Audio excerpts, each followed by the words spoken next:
মোৰ চব চেজ হৈ গেল, ঘৰ বাৰী গোটেই ভাঙি গেল, নদীয়ে চব ভাঙি লৈ গৈছে, এইবাৰ বানপানীত চব গৰবাদ হৈ গেল। এইগিলাখানেই চব চিৰাজৰ কাৰণে হৈছে। এই বীজাণু ঢুকিছে, বীজাণু। হাও দেউতা, কি হলে তোৰ? তই এনেকে মাটিত কিয় বহি আছা? এই বিনাজুল, বেটা গৰু, ক'ত ঘূৰি আছা তই? চেল্ফি তুলি আছা নেকি এতিয়াও তই? আমাৰ ঘৰ বাৰী গোটেই ভাঙি লৈ গেল নদীয়ে। মোৰ টেনচনতে প্ৰেছাৰ উঠি গৈছি। খোজ কাঢ়লি কিবা ভূতে খেদে, একফালে দেহাটো টানি লৈ ফেলে দিবা খোজে। মোৰ মাথা নষ্ট হৈ গৈছে, ক'ত যাম এতিয়া, কি কৰিম? এই চিৰাজে চব চেছ কৰি দিলাক। সি গোটেই বীজাণু সোপা গোটেই আমাৰ গাঁৱত আনি চেছ কৰি দিছি। ৰয় দেউতাই ক'ত কি বকি থাকা?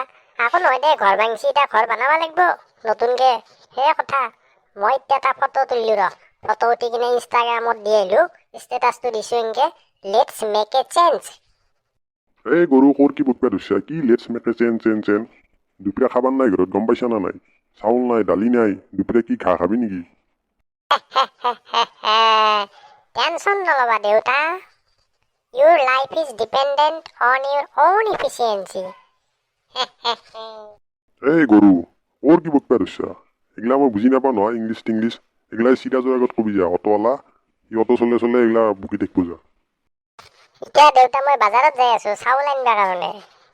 কিন্তু দেউতা শুনা, তোমাৰ প্ৰেছাৰ উঠিলেও কিন্তু তুমি খোজ কাঢ়িয়ে থাকিব লাগিব। ভূতে খেদিলেও তুমি খোজ কাঢ়িব লাগিব। কিয় জানিছ না?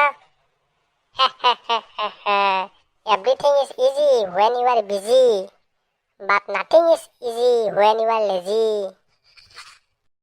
তই গেছা না ইয়াৰ পৰা এতিয়া সোনকালে, না মাৰি খাবি মোৰ? মোৰ চলিটোৰ মাথাৰ কিবা গণ্ডগোল হ'ল নেকি? না কিবা ভাং চাং খোৱা কৰিছে চিৰাজৰ লগত?